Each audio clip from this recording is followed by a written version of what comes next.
Okay, so we are going to be going over the homework for our molecular shapes, and each one of you had one version of the homework that was either version A, B, or C. I'm going to start off with version A here, and we'll work through those 5 molecules, and then we'll go through the others after that. So the first one in version A is this molecule right here. Okay, so how do we name this guy? First, we look at our first symbol here, and we identify P as phosphorus.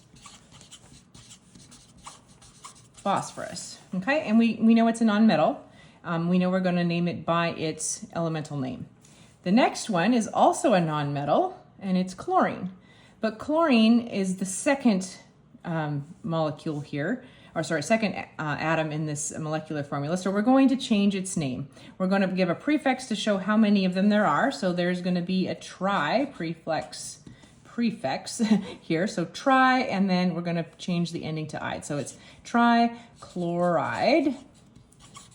Phosphorus trichloride is what we're dealing with. Okay, so first we're going to need to create its electron dot structure for its valence electrons. In order to do that, we have to figure out how many electrons we have to work with, right? So first of all, we're going to look at where these guys come from on the periodic table. Phosphorus is in group 5, so we're going to give him 5 electrons. Okay, chlorine comes from group 7, so there's going to be 7 electrons times 3, so we're going to have 21 electrons coming from the chlorides. So we have a total of 26 electrons. All right, got to get those distributed. So we know that phosphorus will be the central atom because it had the fewest electrons starting out. And we will just start distributing those electrons. First, we're going to have our shared pairs, our shared bonds rather, with the chlorides. So we're going to put the chlorides on here around our central atom. So we've used up now 6 electrons, 2 for each of those pairs. We still have 20 to distribute. So let's give each of these chlorides a full valence shell of 8, giving them 6 more because they each are sharing 2 with the phosphorus, so now they all have 8. We still have 2 left. We're going to give phosphorus 1 additional lone pair. I'm just going to circle the lone pair up here. Okay, so that's our Lewis dot picture right there. Okay, now we need to figure out what type of bonds these are. So these bonds are all the same kind of bond. What type of bond are they? So first of all, let's figure out what the electronegativity for phosphorus is. And we again go to a table like this one that lists that. And we find phosphorus here has an electronegativity of 2.1. So we're going to put 2.1 here for phosphorus. Then we're going to find chloride, and it has an electronegativity of 3.0. We need to find the difference, which is 0.9. We know that will make it a polar covalent bond. And we know that because it's greater than 0.5. Okay, so it'll be polar covalent. All right, so the last thing we need to figure out was what the shape of this is going to be. And we have, on the central atom for this one, we have 3 bonded atoms and 1 lone pair. And if you can look at the table in your book if you want to figure that out, or you can play with it and figure out the structure by building the model. But once we build the model, we start with if you have one, a blue one with 4 holes in it. Okay, and you're going, so because you can see it has 4 electron groups on this central atom. And you're going to put a bond for each of the chlorides, and usually chlorides are green and they just have 1 hole in them. So you put those on there. And then you're going to put one of these little doodads, if you have one, on top for the lone pair. Now you can see that using our Vesper theory of electron group repulsion, right, that each one of these is going to be taking up lots of space. So if there was only 3 of these, they would probably stay in a planar arrangement, but there's not. We have a lone pair. So because we have the lone pair, we want it, or it wants to take up more space. And so it's pushing these down out of that plane, and each of these is pushing the others away from it, so that they end up with these bonding angles of, I believe it's 109 there between each of these. Okay, and the shape of that ends up being the trigonal, because you have the, again, if you didn't see that, it would really look just like, let me take this off just sort of see the shape better, right? It would look like a trigonal pyramidal shape. Okay, so trigonal pyramidal is what we end up with this phosphorus trichloride. And again, you may or may not have the little doodads in your kit to represent the lone electron pairs. If you do, you can use them. I am not going to require that for the grade though. Okay, so, but I wanted to use them in this model to show you why they end up with this shape. Okay, again, you can even go to a table and see that there's 3 bonded atoms and 1 lone pair, and that will tell you too that it would be a trigonal pyramidal shape. Okay, the next one on our homework assignment was the SiH4, right? And we can find that name from looking at the periodic table. We have silicone, and then we're naming this as if it is a nonmetal and a nonmetal bonded together. So because silicone is a metalloid, right? So we're going to just use that methodology for naming it. So silicone, and then we're going to be using the prefix to tell us how many hydrogens there are, and we're going to be ending with "ide." So silicone tetrahydride is this molecule's name. And to start off, before we can draw the electron Lewis dot structure, we need to know how many electrons each of them are bringing. And silicone is in group 4, right, on our periodic table right here. So we know it has 4 electrons, okay? And the hydrogens are in group 1, so each of them brought 1, and there's 4 of them. So we have 4 electrons there, which means we have a total of 8 electrons. 8 electrons that we need to put into our model. So our central atom in this case is going to be the silicone, because hydrogen doesn't make a very good central atom. It can only bond with one thing. So we're not going to use it for our central atom, even though it has fewer electrons that it's coming to the table with. Okay, so let's bond each one of our hydrogens to our central atom, the silicone, and see how many electrons we've used up. 1, 2, 3, 4, 5, 6, 7, 8. Done. There we go. Okay, so now we need to figure out what kind of bonds we have that we're dealing with here, right? So we need to look at the electronegativity of these guys. So silicone has an electronegativity of 1.8, and hydrogen, I don't know if you can see it too well in there, but hydrogen has an electronegativity of 2.1. So hydrogen 2.1, we're going to be subtracting, and what do we get here is a difference of 0.3, I believe, 0.3. Yes, so 0.3 is below the cutoff for making something a polar bond. It's below 0.5. So this is a non-polar covalent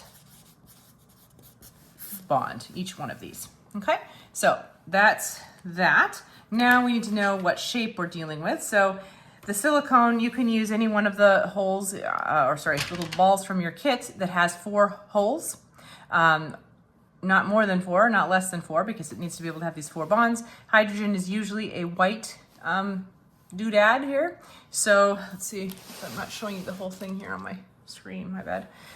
So here's the Lewis dot structure. Here is the molecule shape, right?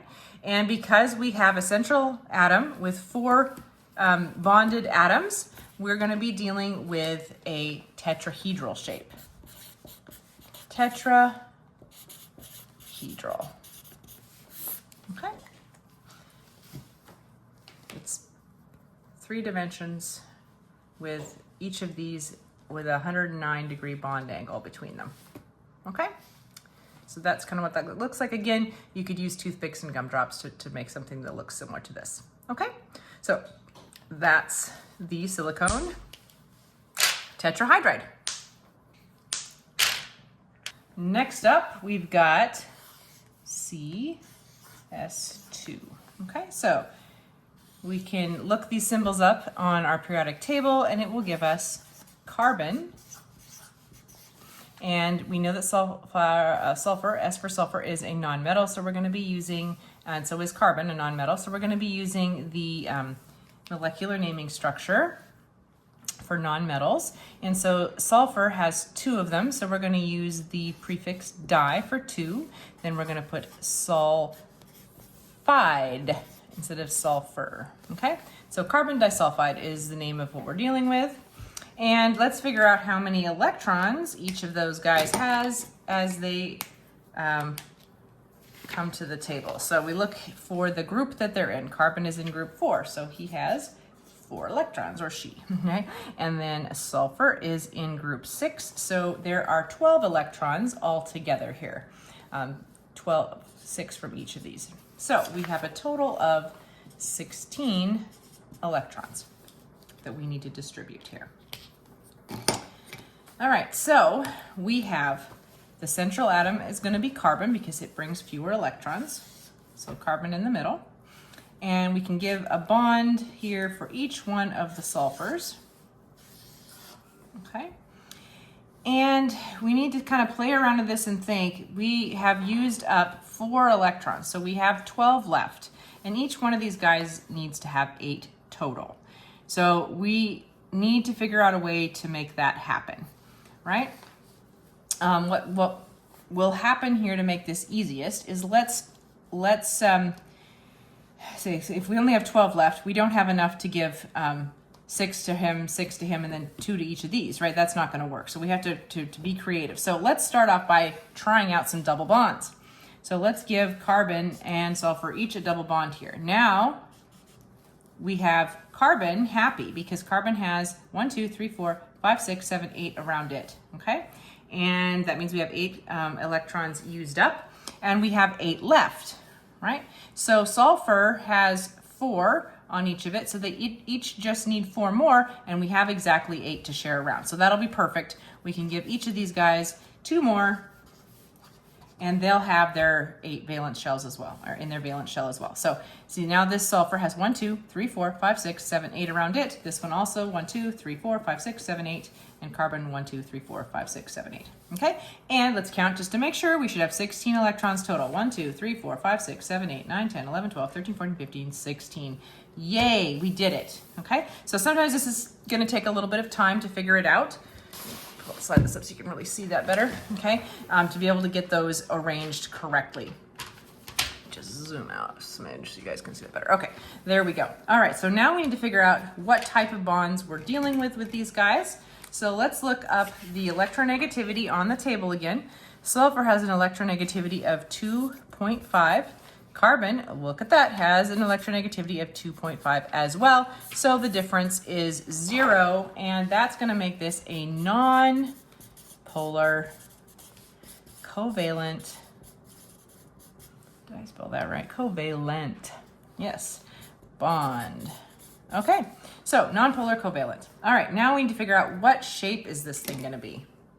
So when you're making your double bonds, you're going to need those really wobbly long bonds on your molecule. So put 4 of those on your carbon, and then your sulfurs, if you have them, are like yellow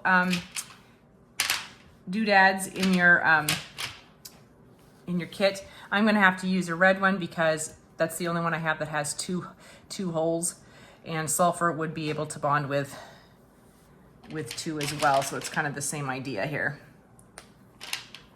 So I'm using the red ones, even though they usually are considered oxygen by convention, but they'll work because they just have to have 2 holes. Okay, so what we're left with here is a linear shape. So a double bond and a double bond, and we have a linear shaped molecule. Okay. All right, so there you go. I'm gonna write that down here. Linear is our shape. Okay, so that is carbon disulfide. Our next one is a little tricky. You should recognize it from your polyatomic ions because it has a charge, right? So this one is nitrite, right? NO2, and it has a negative charge. So let's figure out how many electrons we should be dealing with. The nitrogen is from group 5, so it should be bringing 5 electrons. And oxygen is from group 6, so it should be bringing, sorry, I should have wrote that down, 5 here. And each of the oxygens should be bringing 6 electrons, which would be a total of 12 electrons there. And if we added those together, we should have 17 electrons. Okay, so we're going to be trying to distribute these. The atom that's coming with fewer electrons here is nitrogen. So we're going to put him in the middle as our central atom. Then we are going to try to figure out how to bond all these guys. So we know we have to get at least one bond each with an oxygen. So we'll start off there. And we can see that we have used up 4 electrons. So we still have 13 electrons, which is kind of an ugly number to work with, to be honest, right? Okay, so we got these 13 electrons left. And we got to figure out how to bond them. Now, nitrogen we know can have up to 3 bonds pretty well. So let's give, and oxygen can have double bonds. So we're going to give it a double bond. In other words, sometimes you have to play around with this. This is, I'm kind of shortcutting this for you because it'll just help you figure this out a little bit faster. So otherwise you have to sit there and play with different combinations until it works. So in this case, we're going to give this a double bond. So now how many electrons have we used? 1, 2, 3, 4, 5, 6. So now we're left with 11 electrons. And we know each one of these oxygens has to have 8 to be happy. So let's try to give this one 8. Okay, so we've used up 8 electrons there. Good, good. So 1, 2, 3, 4, 5, 6, 7, 8, 9, 10. We have 7 electrons left. Okay, so let's give this guy the rest of his electrons. 1, 2, 3, 4, 5, 6. All right, so we're still left with 1 electron left, and we'll put it right here. Okay?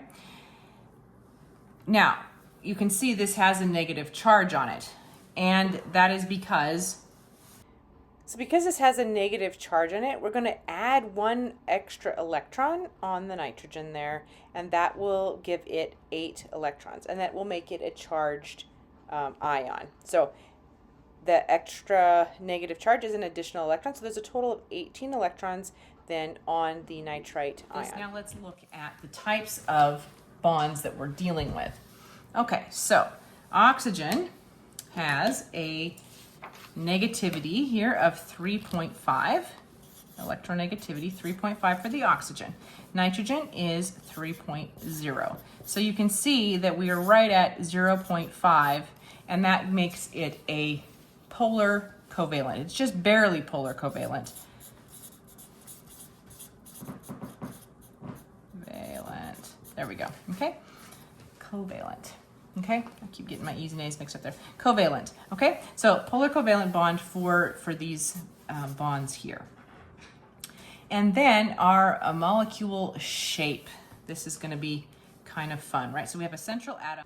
So we have 2 bonded atoms, and we have 1 lone pair because we have that extra electron on the nitrogen. And so that's going to create a bent molecule because it's as if there was 3 bonded electron pairs, and that'll push those 2 oxygens out at an angle. And that's exactly what we're going to see when we put this together. So here we have a nitrogen. Let me pause this for a second. For you to just find it, for nitrogen, you're just going to need to find something with 4 holes in it here again. And we're going to create a double bond with one of our oxygens. Oxygens are usually red, and they have their 2 little holes for bonding. Okay, so there's this bond here. Then we have this other bond right here with this other oxygen. Let's get another oxygen here. Okay, so we have that shape right here. Okay, and as you can see, this would be the electron here, and it is going to push it into this bent shape. So the molecule's shape is bent. Okay. Okay, and our last one for version A of the homework is this guy right here. Okay, so B is going to be boron. It's a non-metal, so we're going to be using the non-metal molecule naming structure. And the next one is chlorine, and chlorine is going to be named tri, right? Because we got 3 of them, so trichloride, right? We're going to change the N to ide. So boron trichloride is our molecule name. And the next thing we want to figure out is how to draw the Lewis dot structure. So let's find the electrons first. So boron is here in group 3. So boron has 3 electrons. And chloride is in group 7. So we're going to have 7 electrons from each of these 3. So we're going to have 21 electrons. So a total of 24 electrons that we need to put in our model. So our central molecule is going to be the one bringing the fewest electrons. That'll be boron. So we're going to put the B in the middle, okay? And we have 3 chlorides, so he's going to need to bond with 3 chlorides. All right, okay. So we draw those bonds in. All right, now we need to figure out, and of course we can space them out like this because we know in terms of the VSEPR theory that they're going to have to be spread out like as far apart from each other as we can. So we can experiment with that and draw it that way. All right, and so of the 24 electrons that we have to distribute, we've already distributed 1, 2, 3, 4, 5, 6, right? So this leaves us with 18 more electrons. And what do you know? Each one of these chlorides needs 6, and there's 3 of them. So that makes our lives so beautifully easy. We can just give each one of these guys 6 electrons. And look at that, we're set. We have all 24 electrons on here, and this is a very happy boron trichloride molecule.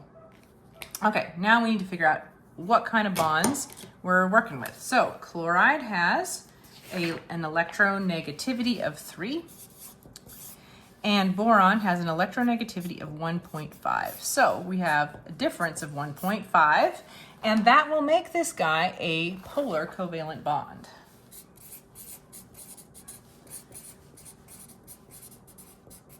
Polar covalent bond. Oh, I did it again. Put an A there instead of an E. Polar covalent. Sorry guys. Polar covalent bond. And we need to figure out the shape. All right, so for something like this where you have a central atom and we have 3 bonded atoms, no lone pairs, this is going to be a trigonal, because we have the 3, planar molecule. And unfortunately in my kit here, I didn't have an actual boron molecule that had the 3 holes in it, so this isn't gonna look quite perfect, but you wanna have those 3 coming off all in the same plane, because that would space them out as far as possible, right, from each other, using our VSEPR theory. Right, so they would be 120-degree angles between each of these, and they would all be in the same plane. Okay, so our shape for this guy here is the trigonal planar. Can you see that in there? Roll that up a little bit more. Trigonal planar. Okay, shape. All right, so that's it for version A of the homework. We'll move on to version B. All right, so version B, I'm just gonna put B here. B, homework. Okay, just to help us know there's a break here. For those of you who don't have this one, you don't have to watch this unless you want to. We're starting off with this guy here, and we will first wanna name him, right? Or her, I guess, depending on the gender you're feeling like talking about here. So this is selenium. Se is selenium. So we got here selenium, okay, and Cl is chloride, and we have 2 of them, and selenium is a non-metal. I'm gonna just be here. Selenium is a non-metal, so we're naming this as non so they're not ionic bonds, so we're using the molecular bond naming pattern. So selenium, we just use its elemental name. And then the second one, chloride, we're gonna first put the prefix di, because we have 2 of them, and then chloride for the ending. So selenium dichloride is our name for this molecule. All right, next we're gonna try to figure out how many electrons they each have. So selenium is in group 6. So selenium brought 6 electrons. Chloride is in group 7, and there's 2 of them. So we brought 14 electrons. And we have then a total of 20 electrons. So you already know what the central molecule, or central atom is going to be. Selenium has fewer electrons, so selenium is going to be in the middle. Okay, and we have 2 chlorides, so they're going to bond with those 2 chlorides like so. Okay, and those don't have to be bent like that. I should probably put them straight, but anyway, they are off to the sides here. Okay, so we've used up 4 electrons here and here and here, okay? So, in fact, you know what? I'm gonna fix that. I don't like that I wrote them on that funky angle. Don't wanna confuse you guys, so I'm gonna just fix that. Back up to here. We have selenium in the middle, and we've got our chlorides off to the side here since it's dichloride, and we'll just put the thing here again, selenium dichloride. Okay, so, and we had 20 electrons to deal with. 20 electrons. All right, so we have gotten rid of 4 of them. We have how many left? 16, right? So each one of these guys needs to have 8 electrons around them. So let's give 6 to the chlorine here. This guy has 8 now. We'll give 6 to this one. This one has 8 now. How many do we have left? 4 left, right? 1, 2, 3, 4. Okay, so chloride now, let's count and make sure. Chloride has 1, 2, 3, 4, 5, 6, 7, 8 around it. Selenium, 1, 2, 3, 4, 5, 6, 7, 8 around it. And chloride here, 1, 2, 3, 4, 5, 6, 7, 8. Happy, happy, happy, right? Now, and we want to make sure also that we have exactly 20 left. So we had 8, you know, for this chloride, and then we have to count these ones. 8, 9, 10, 11, 12, 13, 14, 15, 16, 17, 18, 19, 20. So we're perfect. We've done it. All right, and you can kind of see the shape here already. And we know we have 2 bonded pairs here, and we have 2 lone pairs as well. So this is going to create a funky shape. Let me find here one of these guys with 4 holes in it. Let's put the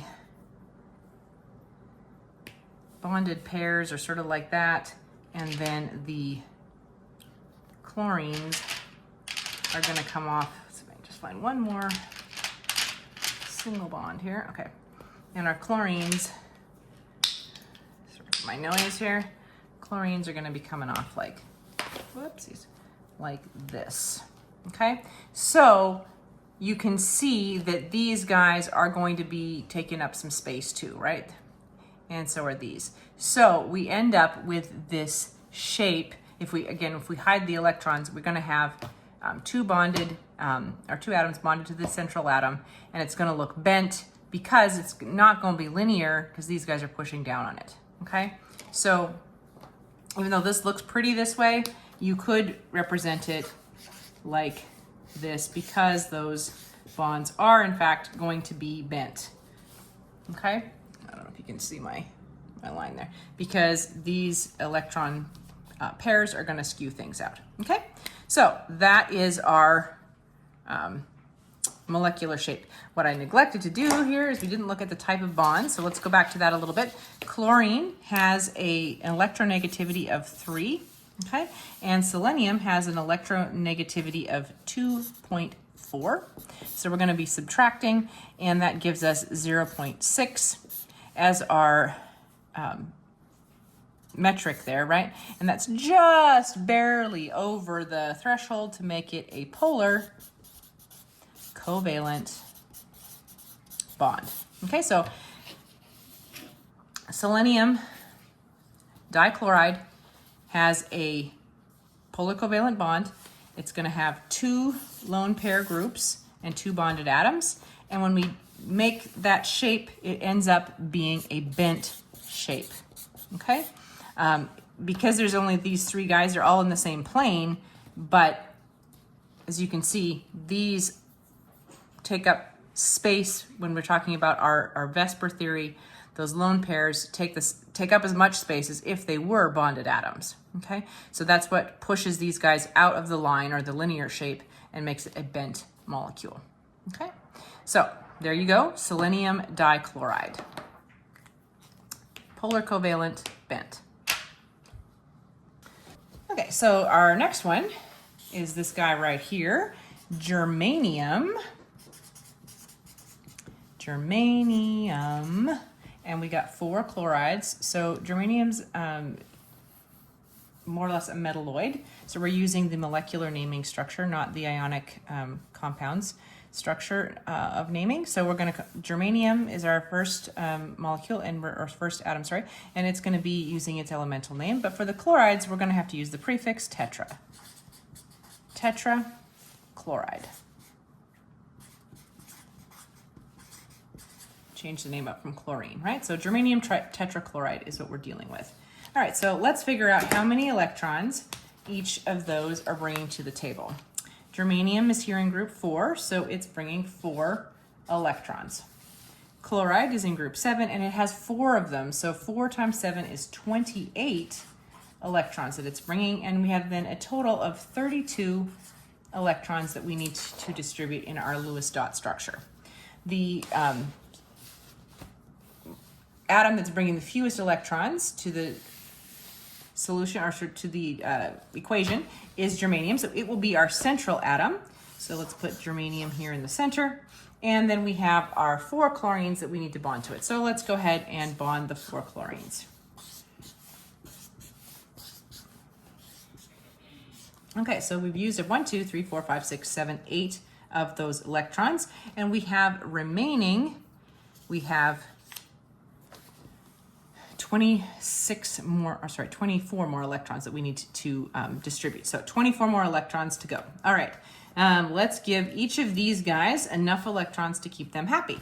So let's go 1, 2, 3, 4, 5, 6, making that one a total of 8. 1, 2, 3, 4, 5, 6, total of 8 here. 1, 2, 3, 4, 5, 6, total of 8 here. 1, 2, 3, 4, 5, 6, total of 8 there. How are we doing? Right? 8 on each of these, and this guy has exactly 8 as well because of the 2 coming from each of these bonds. So we've used up all 32 of our electrons, and we have our Lewis dot structure all finished up. Okay, and I shouldn't have made those dots there. Sorry, those dots shouldn't be there. Just this big bond. That's all. Each one of them represents 2 electrons. So all 32 electrons are distributed. So there's our Lewis dot structure. The next thing we want to know is what kind of bonds are these? Are they polar or non-polar? And we know this is not going to be ionic because it's not a metal and a non-metal. So first off, we need to look at the negative electronegativity of germanium, which is 1.8. Then for chloride, it's 3.0. And we're going to do our math here, and we end up with a difference of 1.2. Okay, so 1.2 is a pretty polar covalent bond. Polar covalent bond. And the next thing we need to figure out is the shape of this critter. Okay, so we have a germanium here with 4 bonds. So we're gonna have to find something with enough holes for 4 here. We'll find that, and then we need to bond it to 4 chlorines. So here is 1, 2, and 3, 4. Let me get my little chlorines on here too. There is my 4th chlorine, like so. So you need to find one of the central balls that has holes for 4, and then you can bond the chlorines. Again, usually those are the green ones, and they have 1 hole in them, so they work out perfect. And what does this kind of look like for us? We have a central atom with 4 bonded atoms to it, no lone electron pairs, nothing like that. So we have this beautiful tetrahedral shape.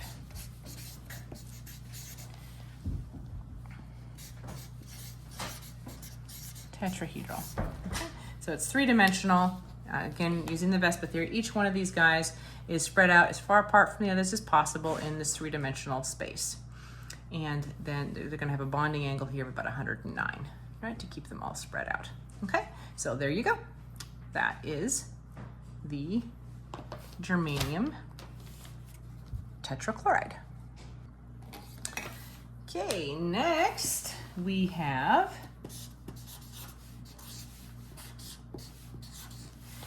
and to name this, we're going to look at our periodic table if need be to find the names. But this is beryllium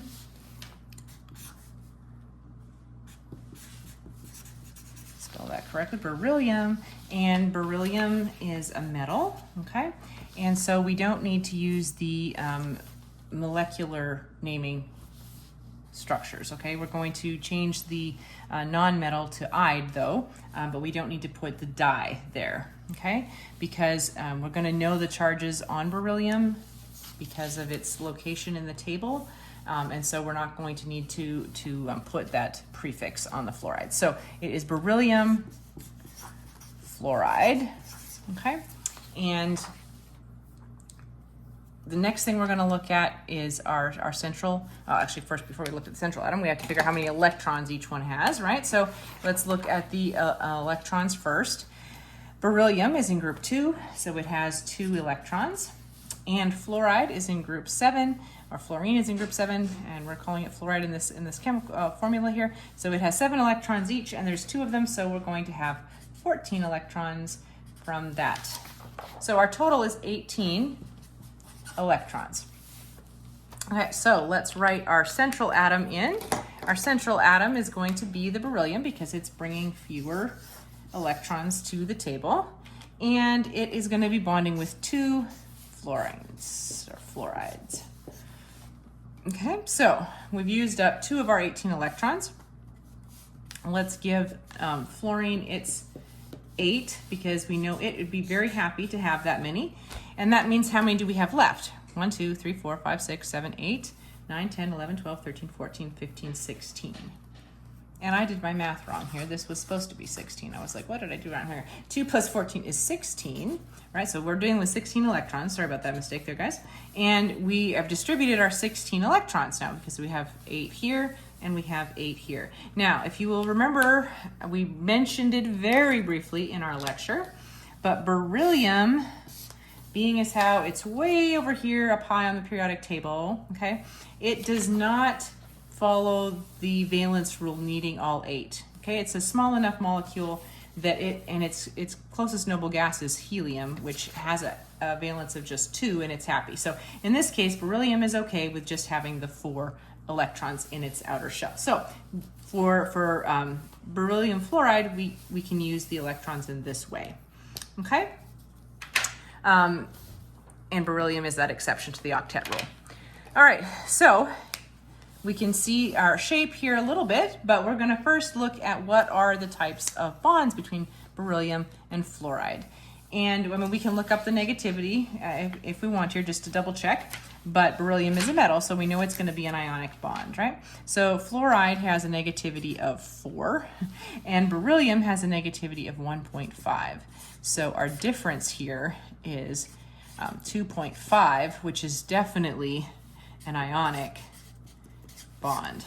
Okay, so an ionic bond here, and our shape here is going to be linear. So I created a molecule like this here where you have beryllium really only needs 2 holes opposite each other on its bubble, and you may have to look around to find one of your beads that has 2 holes that are exactly opposite each other to make a linear shape like this.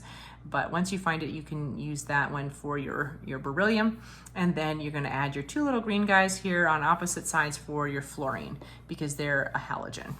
Okay, and so the chlorines and the fluorines can be used interchangeably that way.